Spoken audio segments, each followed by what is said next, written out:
So I'm going to talk about one last thing because it was actually pretty incredible.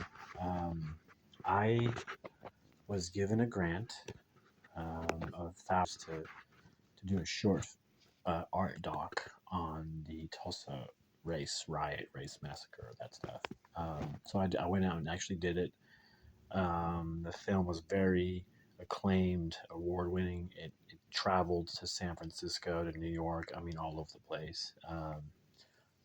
Austin. I mean, we went all over the place because of this. And the reason being is because nobody, other than like one or two, like like History Channel type segments on the Tulsa race riot, only existed. There was no documentaries, short films, nothing. Okay, nothing.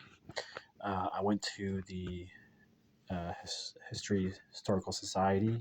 They have a place where they have records of people's testimony. Like when they're older, before they die, they were able to record some of their stories. And I sat through hours and hours and hours and hours. I mean, hours of audio tapes of people telling their story. And I try to just fill in all of that into my very being, to the story, all the emotions, everything. And so we didn't have a lot to work with. I knew that, but I knew, again, my limits. I always try to push. I see my limits and I try to push, right? So we did it. We accomplished it. It was a very tall order to do. It was very complicated. The way I structured it, it was different. The way I shot it, everything was super planned out to a T. I graphed out all the camera movements, light placement, everything. I mean, it was to a T.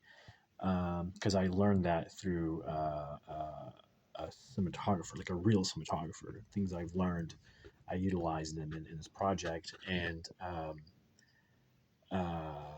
it was a great project. It was the first of its kind, and when we first really released it in Tulsa, we did it in the Living Arts with Fatoti, and there were about 300 people there. I mean, the whole thing was packed out. I gave a speech. He gave a speech. It was amazing. We screened it. It was amazing. People fucking loved the shit out of it.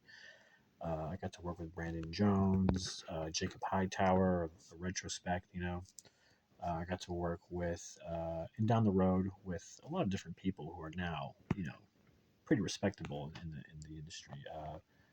A lot of new